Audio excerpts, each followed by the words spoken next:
Olá, todo mundo. Vamos agora começar, né, termodinâmica. Então, vamos começar com a definição aí, ó. Ser bem simples, objetivo. Nessa aula vai ter, né, além da teoria, né, vai ter aplicação, vai ter exercício de fixação, vai ter também exercício do Enem. Tudo para você chegar bem afiado aí para a prova que tá bem pertinho, né? Então, vamos lá. Ó. Termodinâmica, né, é definição aqui, ó. Ciência que estuda a energia e suas transformações em sistemas térmicos. O que é um sistema térmico? O sistema térmico é um recipiente que contém um gás, né? E nesse gás você pode fornecer calor para ele, pode expandir, pode comprimir o gás, isso é um sistema térmico. E essas energias que a gente estuda no sistema térmico, a gente vai aprender agora nessa primeira parte da aula. Então vamos lá, ó. Energias relacionadas a um gás. Quais são elas? São três. A primeira é para falar do trabalho. Vamos colocar aí, ó, trabalho de um gás. Trabalho é o seguinte, gente, é aquela mesma definição que você conhece lá da mecânica. Trabalho é o quê? É a força vezes o deslocamento, lembra aí? Então, vou até subir minha câmera um pouquinho aqui, ó, que eu vou precisar dessa tela toda aqui, ó. Então, vamos lá, ó. Trabalho, né, é a força vezes o deslocamento, onde D, aqui em sistema térmico, corresponde à variação da altura. Por quê? Imagina o seguinte, ó, então, volume inicial aqui, eu vou fornecer um calor. Quando eu forneço um calor, é um êmbolo móvel que tem aí. Um êmbolo móvel é uma tampa que se mexe. O gás expande e empurra o êmbolo para cima. Então, ele acaba aumentando, né, variando a altura. Então, se você pegar, né, a força que o gás fez para empurrar esse êmbolo para cima, você tem um trabalho. Então, tá aí, ó. Trabalho é a força vezes a variação da altura, né, que é o deslocamento do êmbolo. Só que eu vou deduzir para você aqui agora uma fórmula do trabalho em função da pressão no interior do gás, porque vai ser dado para você a pressão. Então, você tem que saber a pressão para poder calcular o trabalho. Então, olha só que interessante, ó. Lembra da fórmula lá de hidrostática? Pressão é a força sobre a área, correto? Então, isola a força. Então, ó, lembrando que pressão é dado por força sobre área, passando a área aqui multiplicando, vai ficar ó, força é igual a área vezes a pressão. Então, onde tem a força, eu vou substituir por P vezes A, pressão vezes a área. Pronto. Então, fica trabalho igual a pressão vezes a área vezes a variação da altura. Só que essa é a variação da altura que tem aqui, ó, vezes a área da base, é o volume. Lembra do volume do cilindro? A área da base vezes a altura? Então, se eu quero saber esse tanto aqui, ó, que expandiu, né, esse volume aqui, ó, que agora tem nesse momento, basta eu pegar, ó, volume é a área da base vezes a altura. Então, eu posso substituir. Onde tem a área da base vezes variação da altura, eu posso colocar a variação do volume. E aí fica trabalho é a pressão vezes a variação do volume. Pronto, acabou. Então é bem simples encontrar o trabalho realizado por um gás. Basta você pegar a pressão que está lá no seu interior e multiplicar pela variação do volume. O que é a variação do volume? Volume final menos volume inicial. Pronto. Você acha essa variação aqui, multiplica pela pressão, você acha o trabalho, e a unidade de medida é o Joule, porque trabalho, energia, calor, é tudo dado em Joule. Entendidos? Só que um detalhezinho, hein? Essa fórmula só pode ser usada se a pressão for constante. Se a pressão for variável, não pode ser utilizada essa fórmula. Deixa anotado aqui também, ó. A pressão deve ser constante. Ué, professor, então como que eu faço se a pressão variar? Se a pressão varia, é dado para você um gráfico. Aí o gráfico é isso aqui, ó. Gráfico pressão versus volume. E aí você lembra, né? O significado da área debaixo do gráfico é o que mesmo? É o produto. Eixo Y vezes o eixo X.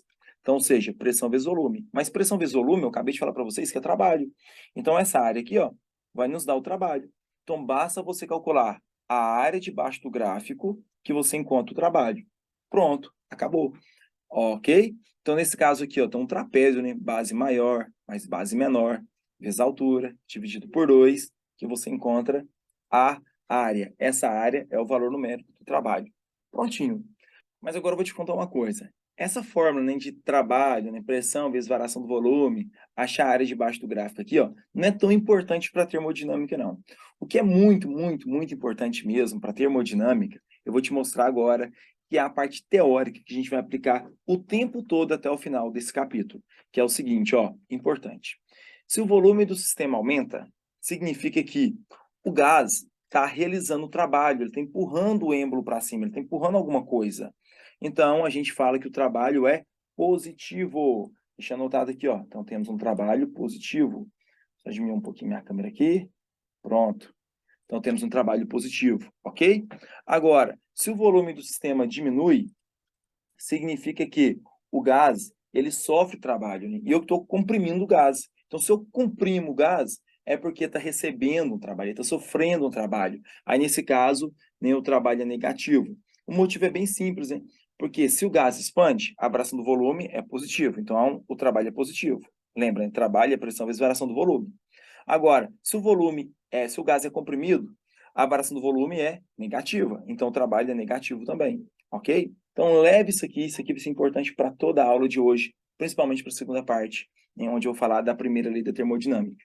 Aqui é uma aula mais introdutória mesmo. Então, um detalhezinho, uma picuinha, uma rodapé de página, que é o seguinte, que é a expansão não resistida. Pode acontecer do gás expandir e não realizar trabalho. Nesse caso, ele está empurrando nada. Por exemplo, aqui, ó, dá uma analisada aqui. Ó. Imagina um gás aqui, aí tem uma películazinha aqui, tem uma membrana aqui, do outro lado é vácuo. Se essa membrana se romper, você concorda que o gás vai ocupar todo o espaço? Então, quando o gás ocupa todo o espaço aqui, ó, significa que o gás, ele expandiu, só que ele não empurrou nada, porque o vácuo não é nada. Então, quando o gás expande no vácuo, o trabalho é nulo, não tem trabalho acontecendo.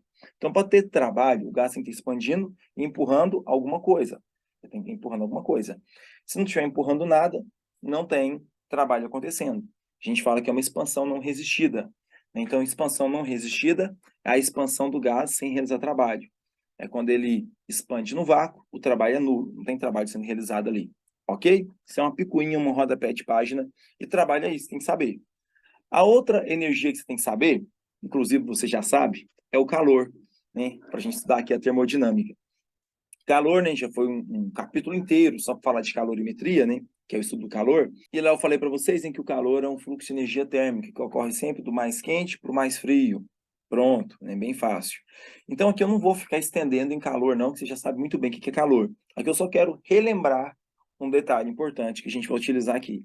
Quando o sistema ele recebe calor, ele está somando calor. Então fica com saldo positivo, o calor é positivo. Quando o sistema está perdendo calor, né, ele está subtraindo, então o calor é negativo, né, o valor do calor que tá perdendo ali é negativo. Por exemplo, ele perdeu 80 calorias, então é menos 80 calorias que ele tem. Ok? Pronto, só isso. E a última energia relacionada a um gás, que eu quero te apresentar aqui, é a energia interna, que é representada pela letra U. Energia interna, gente, é o seguinte. Quando a gente analisa o interior de um gás, a gente vai perceber que ele vai estar vibrando, o gás está vibrando, ele vai estar rotacionando, né, girando ali em torno do seu próprio eixo, ele vai estar com um movimento translacional, né, ali. Então, tem vários tipos de movimento. Tem movimento rotacional, movimento translacional, movimento vibracional. Esse conjunto de movimento que um gás tem é chamado de energia interna. Então, energia interna é a energia total existente no interior de um gás. Pronto. E para calcular a energia interna, tem duas fórmulas, mas já adianto, não precisa decorar. Se caso o Enem cobrar em algum momento, ele vai dar para você essa fórmula no enunciado. Tem certeza disso, tá bom? Porque aqui eu vou só te apresentar a fórmula, mas nem é para aplicar a fórmula em si. É só para te mostrar um detalhezinho importante. Então, ó, tem duas fórmulas. Uma fórmula, né, no estudo de gases, né, que é U, que é energia interna, é 3 meios de nRT. É só lembrar, né, daquela fórmula de gases, né, PV igual a nRT, né? nRT. Se aplica aqui também, ó. Isso aqui é energia interna, é igual a 3 meios de nRT, onde o N é o número de mols, R é a constante universal dos gases e T é a temperatura. E também tem, né, essa aqui, ó, que é da física moderna, né, que é 3 meios de KTN, onde K é a constante de Boltzmann, né? Boltzmann é um cara que estudou ali os gases, né, bem próximos do zero absoluto, sabe, de uma temperatura muito baixa, uma curiosidade. Aí tem uma constante dele, você vai colocar aqui. A temperatura vezes o número de moléculas. Esse N aqui agora é número de moléculas. Mas eu só estou colocando essa fórmula aqui para você perceber que, independente de qual fórmula que você utiliza, se é essa ou essa, a temperatura é diretamente proporcional à energia interna, tá vendo? A temperatura diretamente proporcional à energia interna. Então, isso que é o importante, é você perceber que a temperatura é diretamente proporcional à energia interna. Se a temperatura aumenta, a energia interna aumenta. Se a temperatura diminui, a energia interna diminui. E sempre que um gás, deixa anotado aqui, ó, absorve ou libera calor ou, né, realiza ou recebe um trabalho, a sua energia interna pode sofrer variações. Então, dentro de termodinâmica, quando a gente fala de energia interna, A gente trabalha mais com a variação da energia interna que pode ser sofrida por um gás. Então, lembra que a variação da energia interna é a energia interna final menos a energia interna inicial. Pronto. E como a energia interna se relaciona com a temperatura, eu quero que você pega, né, de energia interna o que eu vou te mostrar aqui agora. Olha só. Se a temperatura aumenta, você concorda que a energia interna aumenta? Então a energia interna final é maior que a inicial, que ela aumentou, né? Então quando você faz a variação da energia interna, que é a final menos a inicial, que é um número maior menos um número menor, temos, né, um valor positivo. Então a variação da energia interna é positivo. Pronto. Então se a temperatura aumenta, a variação da energia interna é positivo. Show. Agora, se a temperatura diminui, o que vai acontecer? A energia interna diminui. Se a energia interna diminuiu, a energia interna final ela é menor do que a inicial. Então, quando eu faço agora a variação, né, que é a energia interna final menos a inicial, o número menor menos o número maior vai dar o quê? Um valor menor do que zero. Então, vai ficar ΔU é menor do que zero. Pronto. E claro, né, se a temperatura não muda, a energia interna também não muda, então a final é igual à inicial. Então, o número menos ele mesmo vai dar igual a zero. Então, não tem variação da energia interna. Então, se a temperatura não muda, a variação da energia interna é igual a zero. Ok? Então, pronto. Essa é a aula, essa primeira aula. De início parece um pouco confusa, não faz muito sentido, mas espera o início da próxima aula para você ver como que tudo faz sentido. Tudo mesmo. Então, ó, recapitulando. O que é o importante aqui dessa aula? Seguinte, saber que se o volume do gás aumenta, ele estiver empurrando alguma coisa, o trabalho é positivo. Se o gás está sendo comprimido, né, o volume dele diminui, o trabalho é negativo. Se um sistema perde calor, o calor é negativo. Se ele ganha calor, é positivo. Se a temperatura do sistema aumenta, a variação da energia interna é positivo. Se a temperatura diminui, a variação da energia interna é negativo. Ok?